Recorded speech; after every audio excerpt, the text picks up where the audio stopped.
Do you have a podcast? Did you say, Steve?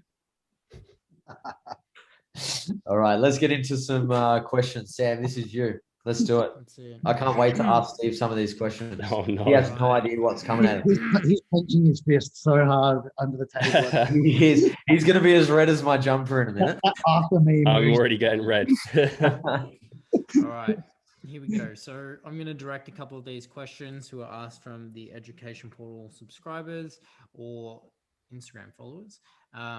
So the first one is from Marks, who I think we'll start with Jackson to answer it. Just wondering about the benefits of ashwagandha supplementation. Are there any benefits for muscle gain or performance? Are the benefits worth the costs? If supplementation does not benefit fitness-related goals, is it still worth it? Jackson, we'll kick it off to you. Well, on the last point, there's things that exist outside the fitness world for starters.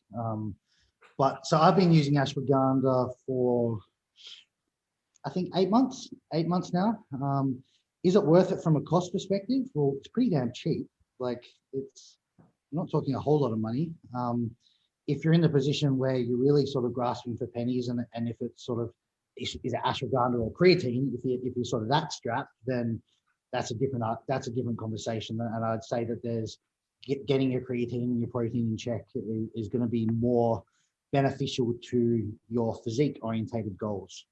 But if you do have a reasonable amount of excess to invest in your well-being alongside your fitness pursuits, and I do think it's a worthwhile investment, there is a lot of pretty convincing evidence that taking ashwagandha, at least in some studies and a lot of rodent studies, can have comparable stress relieving and anxiety relieving effects compared to a lot of prescription medicines. So often when we are really stressed and we have really bad anxiety, if it does get to the level where it's sort of impacting day-to-day life, typically the first port of call is prescription medication. And those medications do come with a lot of downsides. Now, at least from the preliminary research that we do have with human trials and rodent trials, it doesn't seem like ashwagandha has any notable downsides to speak of, but they do have comparable benefits to a lot of these OTC medications. So certainly from the stress and the anxiety perspective and the mental well-being, I think it does have a lot of merit. Is it going to get you jacked? Probably not. I've seen one study that showed like some strength enhancing benefits with people taking ashwagandha, but I'm not willing to hang my hat on a single study. I'm not even sort of at the point where I would confidently say it's going to enhance physique pursuits, whether that's muscle enhancement or strength enhancement. But at least from the psychological perspective, we got to understand that all these things are linked, and a healthy mind and healthy well-being is going to have a flow-on effect to the way you train, the way you adhere, and the way you go about your training and your eating. So directly, potentially no benefits, but indirectly, maybe a whole lot. So that's probably my take on ashwagandha. Cool. I think that was pretty sufficient. That was concise. All right, second one, in the interest of not bombarding Jackson with questions, Steve, I'm going to direct this one to you. So tips for someone who wants to start working as a nutritionist. We can start with you. We'll see what you have to say, what the lay of the land is over the pond. And then Jacob and Jackson, I'm pretty sure I know what you'll answer. I think this is yeah, I mean, I think these guys probably have a better answer than me, because I think the main way I know about going down that route is going through like a qualification through like Mac Nutrition through Martin McDonald. Yeah, that's probably the way I'd be if someone came to me. I'd be like, that's the best course I'm aware of that you can go down and actually do. And if you want to actually be a nutritionist and you want to give people specific help with their diet and give them meal plans or suggestions and things like that, you need to make sure you have a qualification, because I think far too many coaches, online coaches who have no qualification in that area, end up doing that, and that's actually breaching our scope of practice and isn't legal. So that's my very short, brief answer, because I've never looked into it deep enough to know what other routes there would be apart from doing like a qualification that would give you that. Yeah, cool. Jacob, anything to add? Yeah, so Here in Australia, Sports Nutrition Australia are one of the recognized bodies that you can pursue qualification as a sports nutritionist through. I think there are a number of other diplomas, and I think do there's dietetics. yeah, that's different to a nutritionist. So there's undergraduates in nutrition as well that lead you to become a nutritionist. But I would say, depending on the scope to which you want to use that qualification, that should really influence the route and the exact nature of the education that you get. Because if you want to go into research, or if you want to work in hospitals, or have any kind of involvement with food handling, manufacturing, things like that, as a nutritionist, you're going to need a very different route to somebody who's a personal trainer or wants to help people with their fitness goals. If you're just looking for registration with a body that gives you insurance, and all the other things that come with being a member of an organization, then yeah, Sports Nutrition Australia is great. Alex Thomas pays me to say that, and he pays Jackson even more. I think he gives Jackson back rubs. Is this That's how true? Jackson gets his 6 meals. Yeah.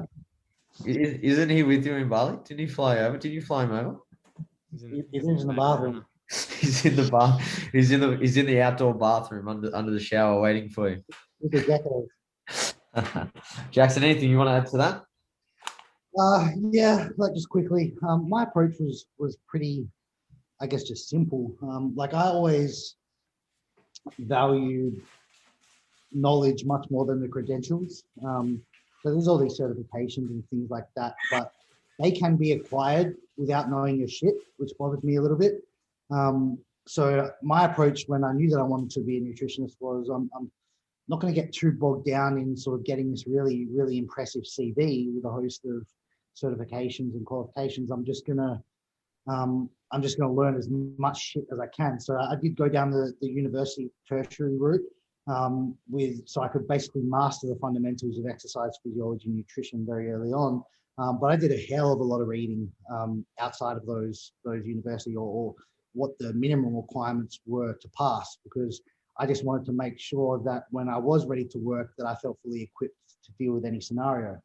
When I did get to that point, you got to remember that you're not going to have a name. Like, you can know heaps of shit, but you're not going to have a name at that point. So why is anybody going to give you $1? So once I felt that I did have the knowledge, I basically just reached out to people and I was like, listen, can you give me a shot? I will do your nutrition for free. I don't ask for anything in return apart from you following the plan. And so I picked like 5 or 6 people like quite early on. And I was confident in my approaches and my knowledge. And sure enough, I got good results with them. And then they tell a couple of friends, and then those people tell a couple of other friends. And then all of a sudden you have a couple of people asking, saying, oh, listen, like, you helped my friend get in really good shape. Do you reckon you could help me? And that's the point where you can start asking for some compensation. And it's not going to be much compensation, but it's a start. And then as you grow and as you keep getting good results, that expands, and then your dollars that you ask for in return can increase in line with that. So that was just basically my approach, and it's continued to work, and I'm continuing to grow, and my client load is increasing by the month, and as a result of that, my client costing is increasing month to month as well. Not month to month, but every sort of quarter or so. So you should have no issues as long as the knowledge is there. But I feel like a lot of people get too caught up with getting this really impressive list of all these different sort of dietetic certifications and accreditations and things like that, most of which I don't have any of. But that's not going to save you when you're really in the trenches with a client and they're not getting progress, and you've cut their calories and you've lifted their cardio, and you think, oh, fuck, what next? So that's when you can find yourself in trouble if you don't have the sort of the knowledge base well built. Totally agree. I just had a question come through. We'll direct this one to Steve because I think it's fitting. If you had to fuck one, marry one, or kill one, with Mike Israetel, Eric Helms, and James Krieger, who would it be, Steve? Steve, oh, jeez. I think let's go fuck Krieger. I think he's just going to be a nice gentle fuck. So let's go with that. let's. Can I kill Eric and then he can come back to life as like Captain America? Is that all right? I don't know. No. If he's dead, he's Maybe dead. I'll kill Mike. Kill Mike. Because Dr. the Mike. world's had enough of his voice. There's shitloads of YouTube videos. And then Eric, I just think he'd be a great man to marry. That's husband material. That's brilliant. Sorry, All Mike. right, Jack. I know, and everyone, no one wanted that to happen. That's so good. Jackson, what about you? Fuck, no one's fucking Mike, because that would be He fucking you, bro. that would be a bad time.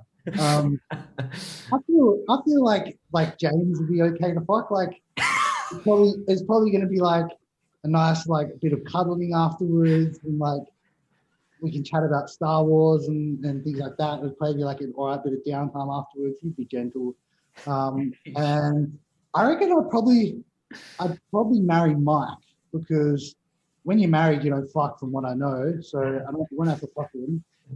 But he'd make day-to-day life quite funny and enjoyable. And then, sorry, Eric is my absolute boy, but I'm gonna have to kill you on this occasion.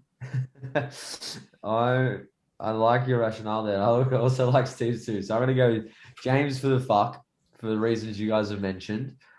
I'm gonna kill Mike because RP are a threat to society. I just don't trust them. I don't trust RP.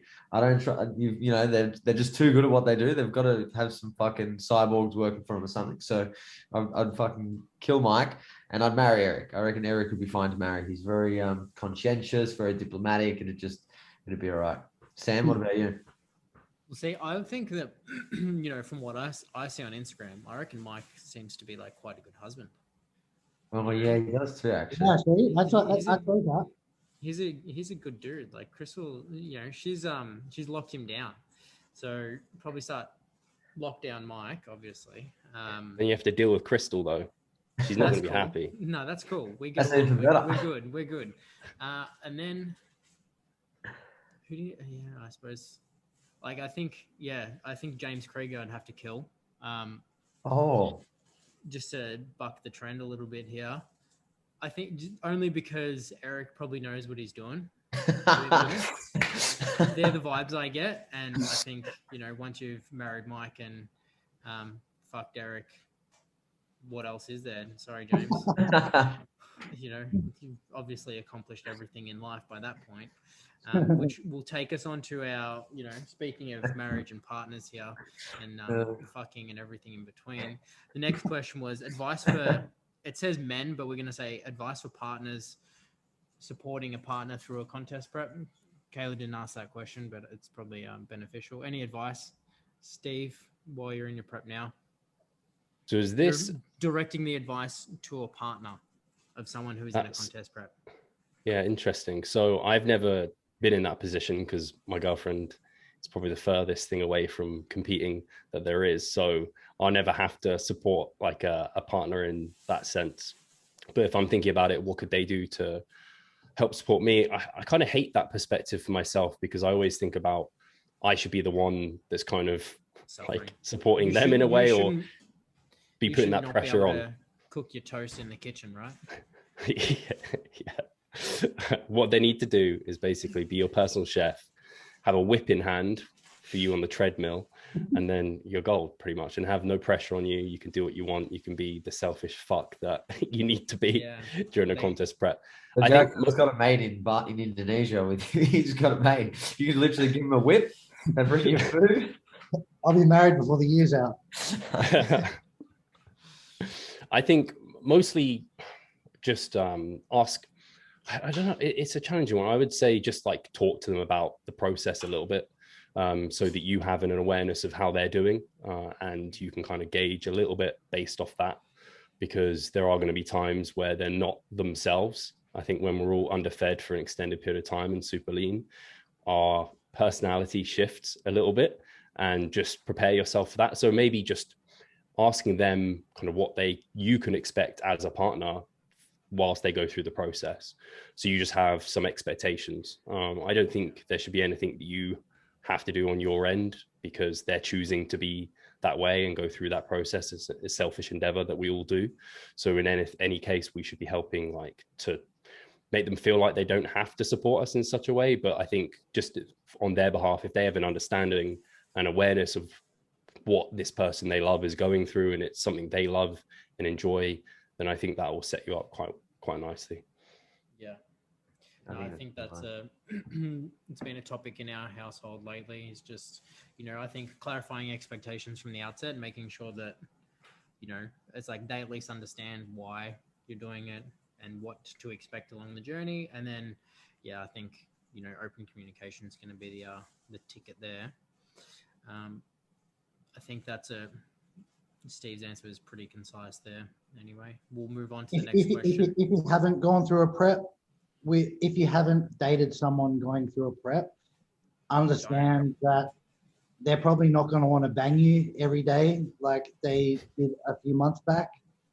Try not to take it personally, like they're going through some hormonal shifty business, and they don't hate you, they don't love you any less. They just the drive just isn't what it used to be. Yeah, it's survival's the priority. Yeah. So fighting a couple of evolutionary battles in the sort of few months leading into a contest. So my best advice is don't take it personally. It's nothing against you. It's purely sort of the hormonal machinery going on inside as a result of the low food. Very good point there, Jackson.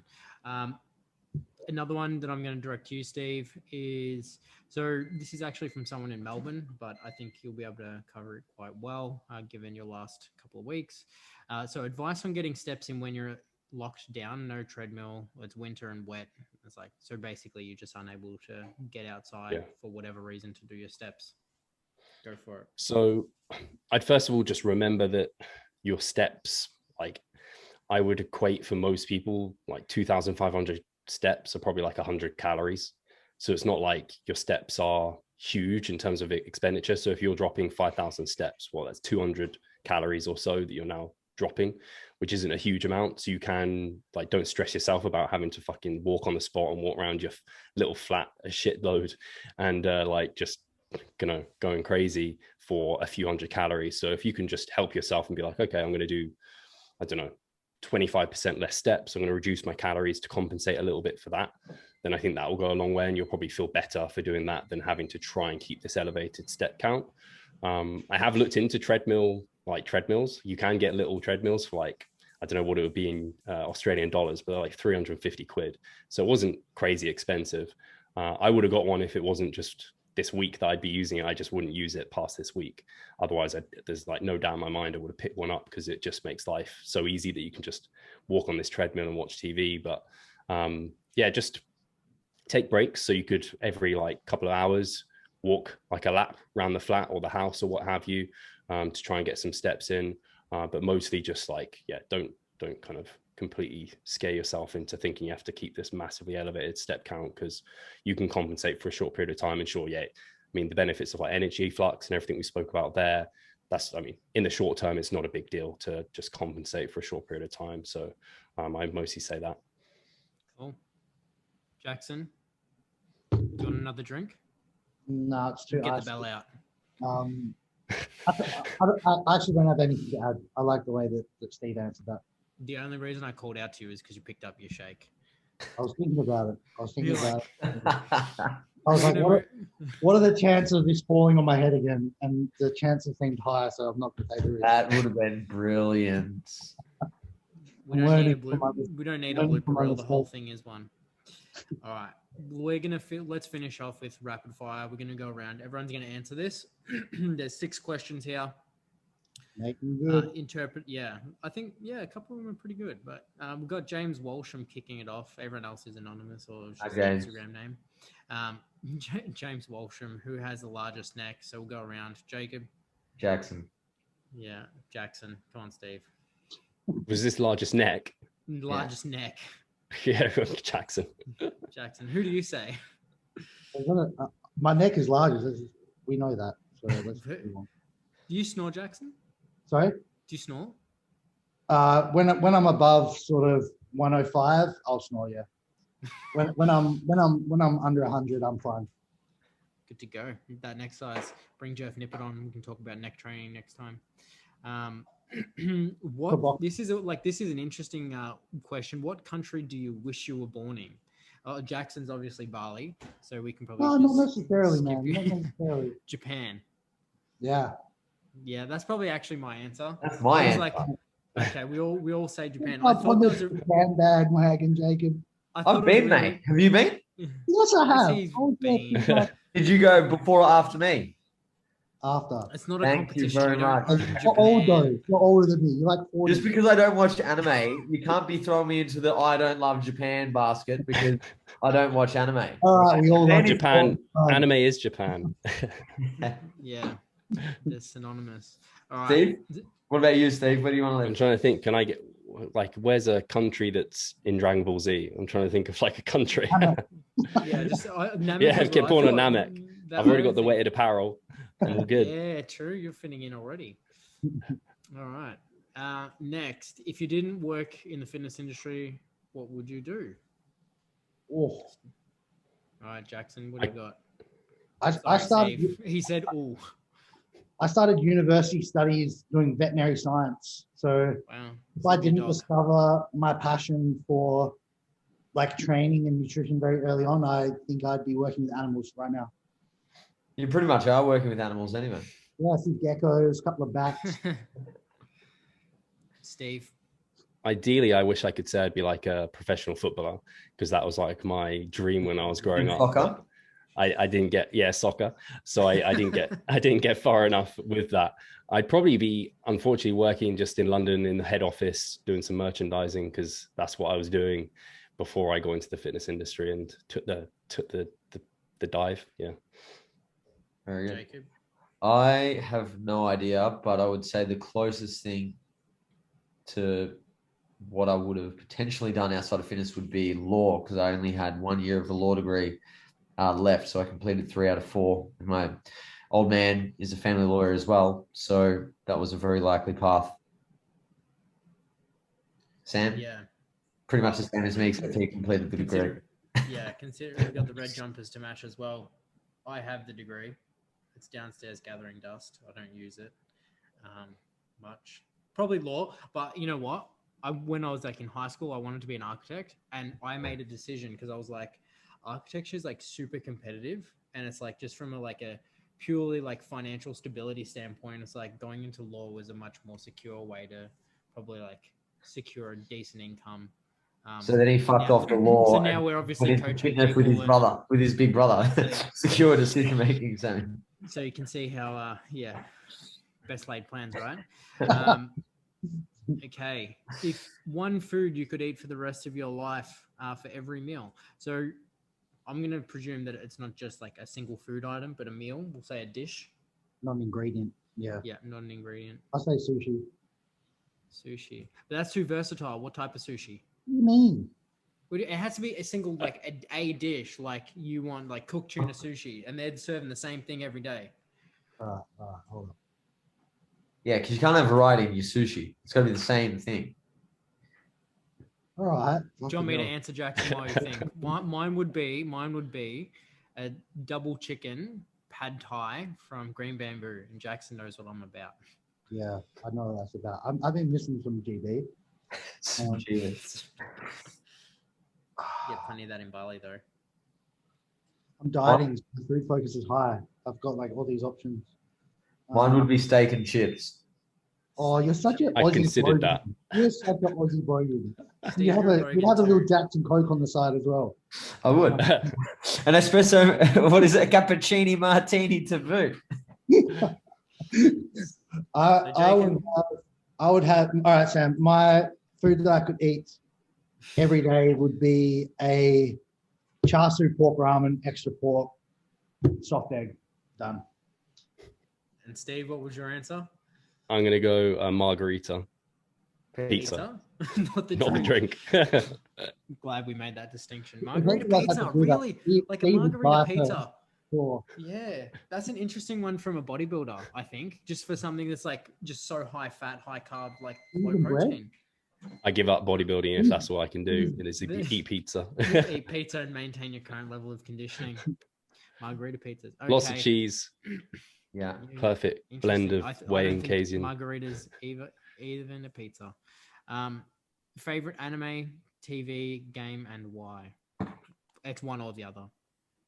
What? Just one of It each? was like no. So two people asked, like one person asked what was your favorite anime and why, and the other one asked favorite anime, TV show, or game. So I just amalgamated the two for simplicity's sake. So we can go any of them. Just pick a favorite of something and say why. Jacob, favorite go on. anime. Favorite anime is Naruto for sure. Yeah. Mine would be, Dragon Ball, actually. The Oh. original. Good choice. The original. Mine has to Steve? be. I have not watched enough anime to be able to have a fuller choice, but it'll be Dragon Ball Z. Dragon Ball Z. Yeah, I Steve, think that's where you I'm got to at. open up your horizons, man. I'm telling you. Quintessential. I watched but, you know, Demon Slayer Batman- recently on Oh, Netflix. That was good. I enjoyed that. Have you But seen the now they had movie? one series and no more, and I'm like, Have you seen the fuck. movie? You watched the movie? I haven't Steve? seen the movie. Oh, Steve, man. I've you seen the watched movie, Steve. What are you doing, bro? go watch the movie after. Damn. Steve. I know. Did you see they actually brought out some like special episodes, or like I think they're extended or something on Anime Lab from Demon Slayer? Anyway, Steve, if you need my logins, you let me know. Make your quarantine a Come on. lot more Yeah, enjoyable. you got to get on our level.